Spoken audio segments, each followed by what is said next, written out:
दोस्तों, एक ऐसा देश जो पिछले कई दशकों से संघर्ष, बमबारी और जियोपॉलिटिक्स के तनावों के बीच जी रहा है। एक ऐसी जगह जहां दुनिया भर में केवल युद्ध, सैन्य रणनीति और मिसाइल डिफेंस सिस्टम की बात होती है। एक ऐसा देश जहां की पहचान सदियों से सिर्फ एक ही धर्म से जुड़ी रही है, जहां की सड़कों पर आपको सिनेगॉग मिलेंगे, चर्च मिलेंगे और मस्जिदें मिलेंगी, लेकिन भगवान जगन्नाथ का रथ कभी नहीं। ये वो जमीन है जिसे दुनिया होली लैंड के नाम से जानती है, जहां हर पत्थर, हर गली किसी न किसी धार्मिक इतिहास से जुड़ी है। और अब यहाँ की सड़कों पर एक ऐसा नजारा देखा गया जिसे देखकर यहाँ रहने वाले लोग भी हैरान रह गए। ढोल बज रहे हैं, हरे कृष्णा हरे राम का कीर्तन गूंज रहा है और सैकड़ों हाथ मिलकर एक विशाल लकड़ी के रथ को खींच रहे हैं। कैमरे इस नज़ारे को कैद कर रहे हैं और लोग रुक रुक कर पूछ रहे हैं कि व्हाट्स गोइंग ऑन, ये हो क्या रहा है। जी हाँ दोस्तों, ये इजराइल है, यहूदियों का देश इजराइल, जहाँ बहुत कुछ ऐसा हो रहा है जो दुनिया को शॉक्ड कर रहा है। नमस्कार दोस्तों, आप सभी का बहुत बहुत स्वागत है हमारे YouTube channel let's explore TV पर। दोस्तों, मिडिल ईस्ट के सबसे संवेदनशील और शक्तिशाली देशों में शुमार इजराइल की हकीकत है ये। जब इजराइल के तेल अवीव और यरूशलेम जैसे शहरों में भगवान जगन्नाथ, बलभद्र और देवी सुभद्रा का विशाल रथ निकला तो पूरी दुनिया हैरान रह गई। जो लोग इजराइल को केवल एक यहूदी राष्ट्र और युद्ध क्षेत्र के रूप में देख रहे थे, वो ये देखकर स्तब्ध रह गए कि कैसे सनातन धर्म की जड़ें इस मरुभूमि में भी इतनी गहरी हो चुकी हैं। आखिर युद्ध और तनाव के बीच इस रथ यात्रा की शुरुआत हुई कैसे और क्यों हुई? शॉकिंग ना दोस्तों। जब हम ओडिशा की विश्व प्रसिद्ध रथ यात्रा को देखते हैं तो हमें सदियों पुरानी परंपरा की याद आती है, लेकिन इजराइल जैसे देश में ये रथ यात्रा निकलेगी, ये सोच पाना थोड़ा सा मुश्किल हो जाता है, क्योंकि इजराइल बहुसंख्यक आबादी यहूदियों का देश है। यहाँ इस यात्रा की शुरुआत होना किसी चमत्कार से एक्चुअल में कम नहीं। इजराइल में जगन्नाथ रथ यात्रा की शुरुआत का श्रेय मुख्य रूप से इस्कॉन और उनके समर्पित भक्तों को जाता है। इसकी नींव दशकों पहले ही पड़ गई थी।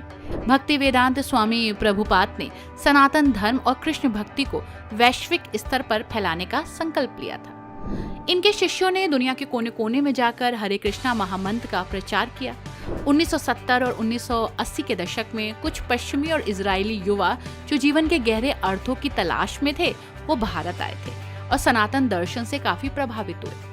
इजराइल में औपचारिक और बड़े पैमाने पर रथ यात्राओं की शुरुआत 1990 के दशक के उत्तरार्ध और 2000 के दशक की शुरुआत में हुई। शुरुआत में ये छोटे स्तर पर इस्कॉन केंद्रों या निजी परिसरों में आयोजित की जाती थी, लेकिन धीरे धीरे स्थानीय इजरायली लोगों की रुचि इसमें बढ़ने लगी। आज इजराइल के प्रमुख शहरों में प्रशासन से बाकायदा अनुमति लेकर भारी सुरक्षा के बीच विशाल रथ यात्रा निकाली जाती है। इनमें न केवल भारतीय मूल के लोग या पर्यटक शामिल होते हैं, बल्कि हजारों की संख्या में स्थानीय यहूदी नागरिक भी पूरे उत्साह के साथ रथ की रस्सी खींचते हैं, जिसे सनातन धर्म में मोक्ष का मार्ग माना जाता है। इजराइल में यहाँ कोई ये नई बात नहीं है। तेल अवीव में इस्कॉन का पहला प्रचार केंद्र सन 1994 में स्थापित हो चुका था।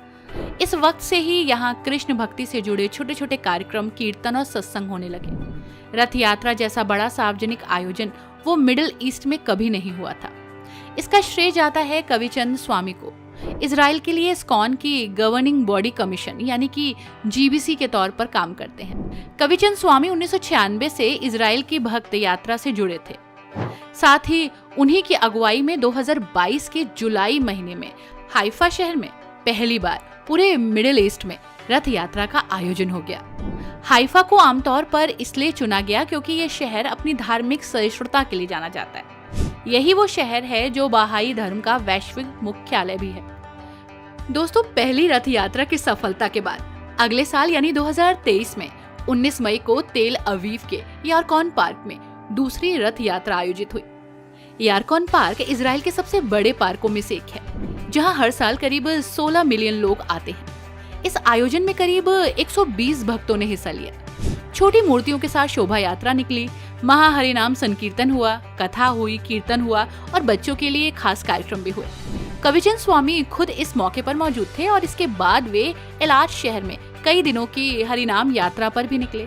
तो ये कोई एक झटके में हुई यात्रा नहीं है, बल्कि ये धीरे धीरे बढ़ता हुआ सिलसिला है जो पिछले 3-4 सालों से लगातार हो रहा है।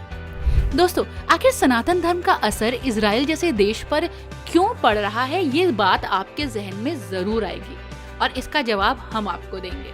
दरअसल इजराइल में मौजूद भारतीय समुदाय, जिसमें बड़ी संख्या में केयर गिवर्स और मजदूरों की संख्या है।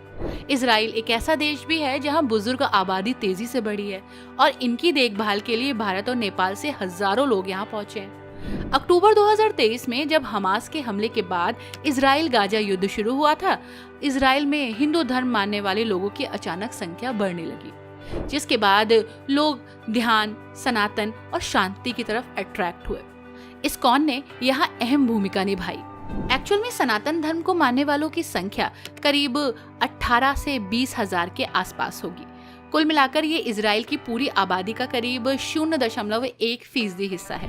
यानी संख्या के हिसाब से तो ये बहुत छोटा सा समुदाय है, लेकिन यकीन मानिए इफेक्ट बहुत बड़ा है। बेशक दोस्तों, इजराइल में बने भव्य पत्थर के हिंदू मंदिर तो आपको नहीं मिलेंगे, लेकिन यहाँ पर छोटे प्रचार केंद्र और सामुदायिक भवन जरूर मिलेंगे। सबसे प्रमुख है तेल अवीव का इस्कॉन केंद्र, जो बेन येहूदा स्ट्रीट पर है। यहाँ नियमित रूप से हरिनाम संकीर्तन, कीर्तन, प्रसाद वितरण होता रहता है। इसके अलावा काटिजर हरीश नाम की एक बस्ती में भी भक्तों का एक छोटा समूह रहता है और वेस्ट बैंक के अरियल शहर में भी एक वैष्णव समुदाय मौजूद है। दिलचस्प बात यह है कि इजराइल अकेला ऐसा मिडिल ईस्टर्न देश नहीं है जहां सनातन धर्म धीरे धीरे अपनी जगह बना रहा है। कुछ साल पहले संयुक्त अरब अमीरात के अबू धाबी शहर में एक विशाल और भव्य हिंदू मंदिर का उद्घाटन हो चुका है, जिसे BAPS यानी स्वामीनारायण संस्था ने बनवाया था।